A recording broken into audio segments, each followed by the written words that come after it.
Hey everyone, आज हम discuss करने वाले हैं एडुडी टेस्ट सीरीज पर अवेलेबल टॉपिक परसेंटेज के सेट 4 को, जिसके अंदर 10 क्वेश्चंस है और एक एक करके हम 10 के 10 क्वेश्चंस को डिस्कस करेंगे और उसके सॉल्यूशंस को समझेंगे। In a test series, minimum passing percentage for girls and boys is 60% and 25% respectively. A boy scored 516 marks and failed by 116 marks. How many more marks did a girl require to pass in the test if she scored 216 marks? तो सबसे पहले हम यहाँ पे maximum marks को x मानेंगे। यहाँ पे हमने मैक्सिमम मार्क्स को x माना। उसके बाद हमें पता है कि मिनिमम पासिंग मार्क्स बॉयज़ के लिए 25% है एंड गर्ल्स के लिए 60% है। और हमें क्वेश्चन के अकॉर्डिंग हमें ये भी पता है कि एक बॉय ने 560 मार्क्स स्कोर किए हैं, बट वो फेल हो गया क्योंकि उसको 160 मार्क्स और चाहिए थे। 160 मार्क्स की कमी के कारण वो फेल हो गया। तो यहाँ से हम एक इक्वेशन बना सकते हैं जिसमें 25% ऑफ x, यानी कि x का 25 जो मैक्सिमम मार्क्स है उसका जो 25% है वो बॉय ने स्कोर पासिंग मार्क्स है, मिनिमम पासिंग मार्क्स, जिसमें से बॉय ने 560 स्कोर किया लेकिन उसको और 160 मार्क्स चाहिए पास होने के लिए। तो हमने एक इक्वेशन फॉर्म किया यहाँ पे जिसमें 25% of x is equals to 560 plus 160, जितना टोटल मार्क्स पासिंग मार्क्स होना चाहिए था। तो यहाँ से हमें x की एक वैल्यू आएगी विच इज़ 720/25%, जिससे हमें एक वैल्यू मिली विच इज़ 2880 मार्क्स। यानी कि उस बॉय को, मतलब कि हमारे पास यहाँ पे मैक्सिमम मार्क्स हमें पता चल गया कि कोई लड़का या लड़की मैक्सिमम 2880 स्कोर कर सकता है। अब हमें क्वेश्चन में आगे दिया गया है कि जो एक लड़की है उसने 216 मार्क्स स्कोर किया है, तो उसे टेस्ट में पास करने के लिए एग्जैक्टली और कितना मार्क्स चाहिए। तो हमें पता है कि मिनिमम पासिंग मार्क्स गर्ल्स के लिए है 60%, जो कि क्वेश्चन में दिया हुआ है। तो हम यहाँ से एक इक्वेशन फॉर्म करेंगे टोटल मार्क्स का 60%, जिसमें से ऑलरेडी इसने स्कोर किया, हमें उसका मिनिमम पासिंग मार्क्स निकालना है कि गर्ल्स को कितना और चाहिए। तो हम यहाँ पे ऑलरेडी उसने जो स्कोर किया उसको सब्सट्रैक्ट करेंगे। सब्सट्रैक्ट करने के जब इस इक्वेशन को हम सॉल्व करेंगे तो हमें आंसर मिलेगा 1512। तो हमें यहाँ से पता चला कि किसी एक लड़की को ये टेस्ट पास करने के लिए मिनिमम 1512 मोर मार्क्स और ज़्यादा मार्क्स चाहिए पास करने के लिए। तो ये था हमारा क्वेश्चन नंबर 1। अब हमारा क्वेश्चन नंबर 2 कहता है कि find the increase value if 440 is increased by 90%। यानी कि ये क्वेश्चन बहुत ज़्यादा छोटा और सिंपल है। इसमें ये पूछ रहा है कि 440 को अगर हम इंक्रीज़ करेंगे 90% तो उसकी जो बढ़ने के बाद वैल्यू होगी वो क्या होगी। तो ये तो बहुत ज़्यादा सिंपल है। हमें तो यहाँ पे एक्स वैक्स कुछ मानना भी नहीं है। यहाँ पे हमें पता है 450 को जब हम 90% बढ़ाएंगे, यानी कि 450 का जब हम 90% निकालेंगे उसको अगर हम 450 में फिर ऐड करेंगे तो हमें उसका जो इंक्रीज्ड वैल्यू है वो हमें मिल जाएगा।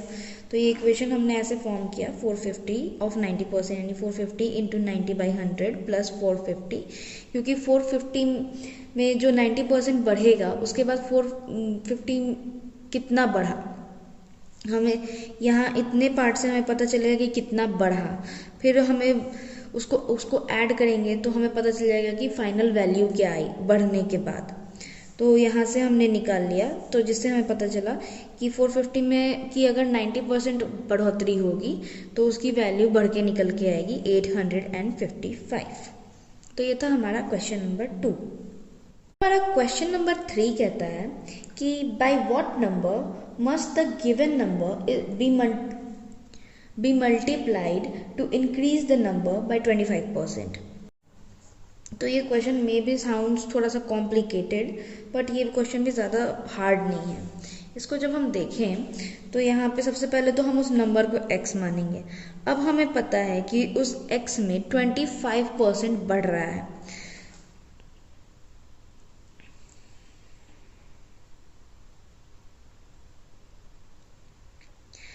ठीक है, तो हम जब यहाँ से 20 तो कितना बढ़ा, यानी 25% बढ़ रहा है, यानी कि x का 25।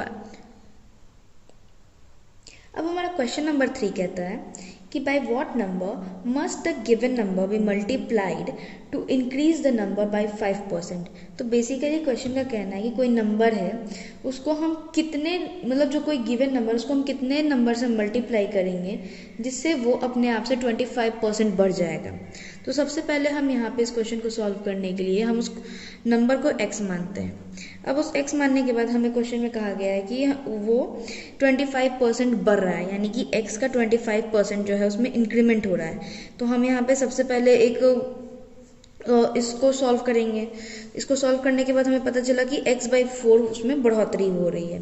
तो इंक्रीज वैल्यू, यानी कि जो भी वैल्यू थी x जिसको हमने माना उसमें x/4 और बढ़ रहा है। तो यहाँ से एक और हमारा इक्वेशन आया कि x + x/4 जो होगी उसकी वो इंक्रीज होने के बाद जो वैल्यू होगी वो होगी। तो यहाँ से हमें पता चला, जब हमने इसको सॉल्व किया तो हमें एक वैल्यू मिली 5x/4, यानी कि जो कोई नंबर था x, अगर उसका हमें 25% और बढ़ाना है तो उसमें कम से कम हमें 5/4 से मल्टीप्लाई करना होगा। अगर हम उस नंबर को 5/4 से मल्टीप्लाई करेंगे तो वो अपने आप से 25% बढ़ जाएगा।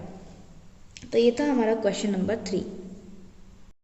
अब हमारा क्वेश्चन नंबर 4 कहता है कि in a competitive exam in Pondicherry 18% candidates got selected from the total appeared candidates. Tamil Nadu and Pondicherry had an equal number of candidates appeared, and in Tamil Nadu 21% candidates got selected with 240 more than the candidates got selected in Pondicherry. What was the number of candidates appeared from each state? So for example, कोई एक exam, let's say कोई examination है, तो पौंडीचेरी में 18% candidates जो है वो select हो गए। पौंडीचेरी के 18% कैंडिडेट्स जो है वो सिलेक्ट हो गए, और पौंडीचेरी और तमिलनाडु से लगभग इक्वल नंबर ऑफ कैंडिडेट्स जो थे वो उस एग्ज़ाम में अपीयर हुए थे। और क्वेश्चन में गिवन है कि तमिलनाडु से 21 कैंडिडेट्स जो है वो सिलेक्ट हुए, जिसमें से in comparison to Pondicherry 240 more students, यानी पौंडीचेरी से 240 मोर ज़्यादा स्टूडेंट्स जो हैं वो तमिलनाडु के सिलेक्ट हुए। तो हमें निकालना है कि दोनों स्टेट्स से कितने कितने जो कैंडिडेट्स थे वो अपीयर हुए थे। तो सबसे पहले तो हम टोटल नंबर ऑफ कैंडिडेट्स को यहाँ पे x मानेंगे, और हमें ये पता है कि तमिलनाडु और पौंडीचेरी दोनों से इक्वल अमाउंट ऑफ स्टूडेंट्स या कैंडिडेट्स उस एग्ज़ाम में अपीयर हुए थे, यानी कि हाफ ऑफ द कैंडिडेट्स जो थे वो तमिलनाडु के थे और हाफ ऑफ द कैंडिडेट्स जो थे वो पौंडीचेरी के थे। तो हम candidates from each Tamil Nadu and Pondicherry जो होंगे नंबर ऑफ कैंडिडेट्स वो x/2 हुए। फिर अब हमें क्वेश्चन में गिवन है कि 18% जो कैंडिडेट्स थे वो जो पौंडीचेरी के 18% जो कैंडिडेट्स थे वो सिलेक्ट हो गए, और हमें ये भी पता है कि तमिलनाडु के 20% कैंडिडेट सिलेक्ट हुए और वो पौंडीचेरी से 240 ज़्यादा कैंडिडेट्स उसमें सिलेक्ट हुए। तो यहाँ से हम एक इक्वेशन फॉर्म करेंगे which is 18% of x is equals to 21% of x minus 240। Obviously 240 extra students यहाँ पे तमिलनाडु के सिलेक्ट हुए हैं, तो अगर हमें इक्वेट करना है तो हम यहाँ पे 240 को माइनस करेंगे। तो जब हम इस इक्वेशन को सॉल्व करेंगे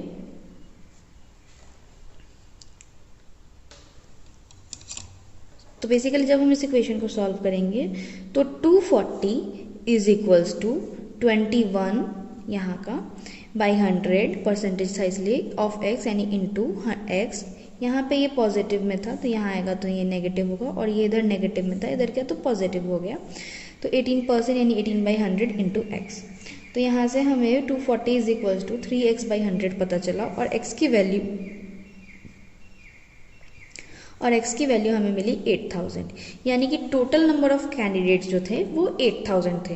तो फ्रॉम ईच स्टेट यानी कि तमिलनाडु और पौंडीचेरी दोनों जगहों से टोटल 4000 कैंडिडेट्स जो थे वो उस एग्जाम में अपीयर हुए। Total number of candidates from Tamil Nadu is 4000, total number of candidates from Pondicherry is 4000। तो दोनों जगहों से 4000 ईच कैंडिडेट्स उस एग्जाम में अपीयर हुए। ये था हमारा क्वेश्चन नंबर 4।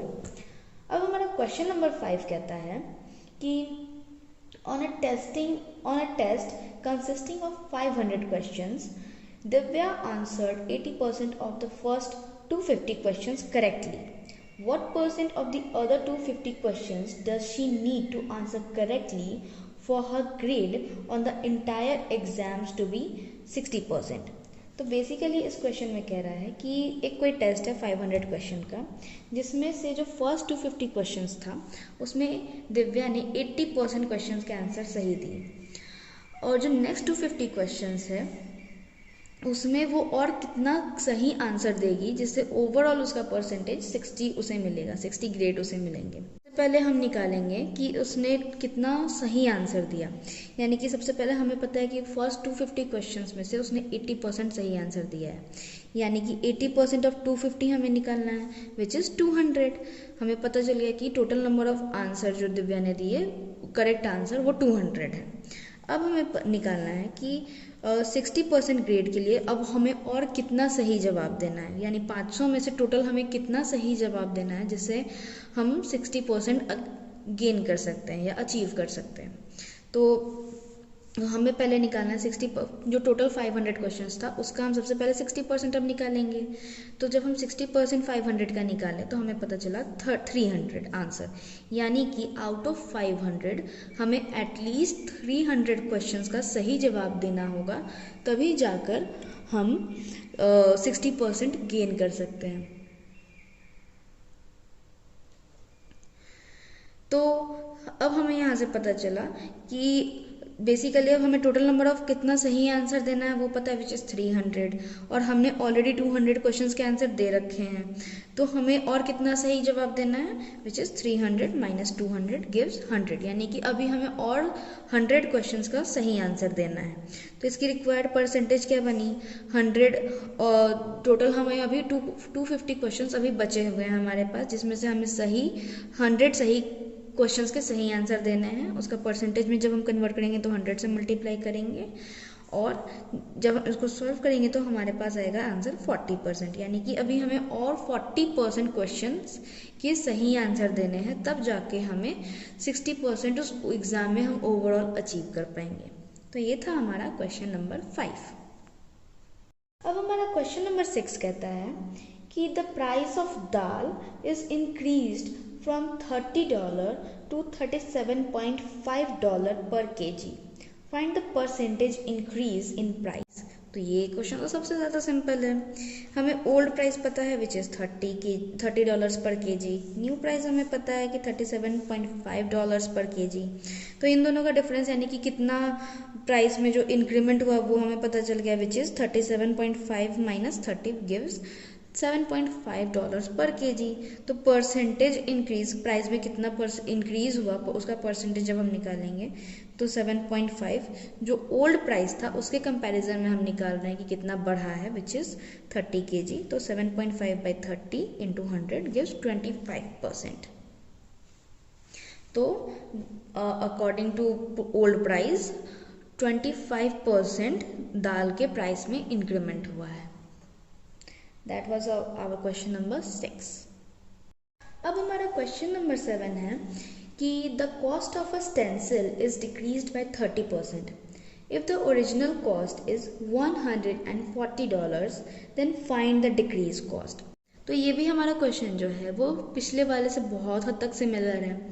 तो हमें ओरिजिनल कॉस्ट पता है विच इज़ 140%, कितना डिक्रीज़ हुआ यानी कि 30% उसके प्राइस में प्राइस उसकी घटी है। तो हमें पता है कि परसेंटेज डिक्रीज़ कितना है 30%। तो कॉस्ट कितना डिक्रीज़ होगा, तो ऑब्वियसली 140 का 30% वो डिक्रीज़ हुआ, तो प्राइस अगर हम निकालें कितना डिक्रीज़ हो रहा है तो उसकी वैल्यू तो 30%, 140 का 30%, तो 30 बाई 100 इंटू 140 विच गिव्स 42। तो ओरिजिनल प्राइस से कितना घटा, यानी हमें पता है कि 42 वैल्यूज उसकी कम हुई है, तो 42 जब हम उसको जब माइनस करेंगे तो हमारे पास जो घट के वैल्यू आएगी वो कितनी होगी, वो कॉस्ट कितनी होगी। तो डिक्रीज्ड कॉस्ट हमारा 140 माइनस 42 गिव्स 98, यानी कि ओरिजिनल कॉस्ट से हमारे पास 30% डिक्रीज होने के बाद जो नया कॉस्ट हुआ वो था $98। तो ये था हमारा क्वेश्चन नंबर 7 जो कि बहुत ज़्यादा सिंपल था। अब हमारा क्वेश्चन नंबर 8 है कि a wooden manufacturing company declares that a wooden is now available for $11,200 as against $25,200 1 year before. Find the percentage reduction in the price of wooden offered by the company. So basically कोई company है would की, तो उसका जो नया price है वो है $11,200 और उसका जो 1 साल पुराना प्राइस था वो था $25,200. तो हमें बेसिकली वही क्वेश्चन है जो इससे पहले हमने सॉल्व किया था, बस इसका स्टेटमेंट थोड़ा बड़ा कर दिया है. तो हमें निकालना है कि उसके प्राइस में कितना रिडक्शन हुआ, बेसिकली कितना परसेंटेज रिडक्शन हुआ. हमें न्यू प्राइस पता है विच इज़ $11,200. हमें ओल्ड प्राइस पता है विच इज़ $25,200. जब हम इसका डिक्रीज या डिफरेंस निकालेंगे कितना घटा है तो हमें पता चलेगा लाइक ओल्ड प्राइस में से जब हम न्यू प्राइस माइनस करेंगे तो हमें पता चल जाएगा कि कितना घट रहा है, एक वैल्यू मिलेगी विच इज़ $14,000. तो जब हम इसका परसेंटेज निकालेंगे, परसेंटेज डिक्रीज कि कितना घटा पर in the form of percentage, तो हमें सबसे पहले तो ये कितना घटा विच इज़ $14,000 टोटल, यानी कि ओल्ड प्राइस जो था ओल्ड प्राइस के कंपैरिजन में ही हम देख रहे हैं which is $25,200 into 100 which gives you 55.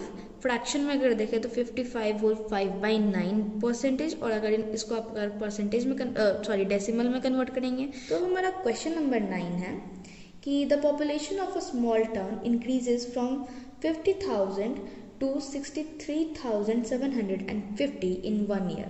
Find the percentage increase in population. हमें प्रीवियस ईयर की पॉपुलेशन पता है विच इज़ 50,000. हमारा जो करंट ईयर चल रहा है उसकी पॉपुलेशन हमें पता है विच इज़ 63,750. उसका डिफरेंस हम निकालेंगे, difference will give you like 13,750.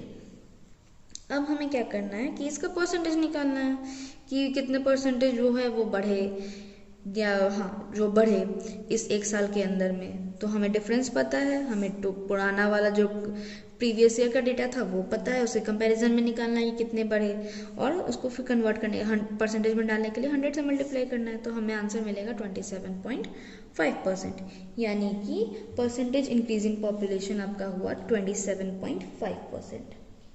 तो अब हम आते हैं अपने सेट 4 के फाइनल क्वेश्चन नंबर 10 की तरफ. और हमारा क्वेश्चन नंबर 10 कह रहा है कि in an examination it is required to get 672 aggregate marks to pass. A student gets 70% marks and is declared failed by 126 marks. What are the maximum aggregate marks a student can get? तो already हम इस type के questions को attempt कर चुके हैं, आपको इसका मेथड भी अब पता चल गया होगा कि क्या होता है, बट फिर भी हम इसको सॉल्व करते हैं. सबसे पहले तो हम मैक्सिमम मार्क्स को x मानेंगे. अब अकॉर्डिंग टू एक क्वेश्चन हमने एक इक्वेशन फॉर्म किया है. तो हमारा क्वेश्चन बेसिकली कह रहा है कि हमारा टोटल मार्क्स जो इन एन एग्जामिनेशन मिनिमम जो पासिंग मार्क्स है वो है 672. ठीक है, और जो स्टूडेंट है जो टोटल मार्क्स या मैक्सिमम मार्क्स है उसका 70% मार्क्स उसने अचीव किया. ठीक है, यानी कि एक्स का 70% मार्क्स, लेकिन वो फेल हो गया क्योंकि उसको 126 मार्क्स घट रहे थे. यानी कि अगर वो टोटल एक्स का 70% स्कोर किया, उसको अगर 126 मार्क्स और मिल जाते तो वो पास हो जाता, यानी कि वो ये वाला जो है एज उसको टच कर लेता, पास 672 उसको अप्रॉक्स आ जाता है और वो पास हो जाता. तो हमारा यहाँ पे एक इक्वेशन फॉर्म हुआ which is 70% of maximum marks यानी कि एक्स प्लस इसमें अगर हम 126 ऐड करेंगे तो हमें मिल जाएगा एग्रीगेट मार्क्स विच इज़ 672. तो यहाँ से हमने जब इसको इक्वेशन में फॉर्म करके सॉल्व किया which give 70/100 into X plus 126 is equal to 672.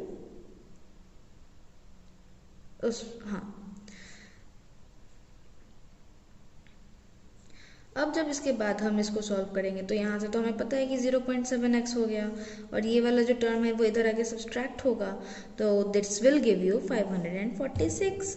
अब इसके बाद हमें x की वैल्यू मिल जाएगी विच इज़ 780.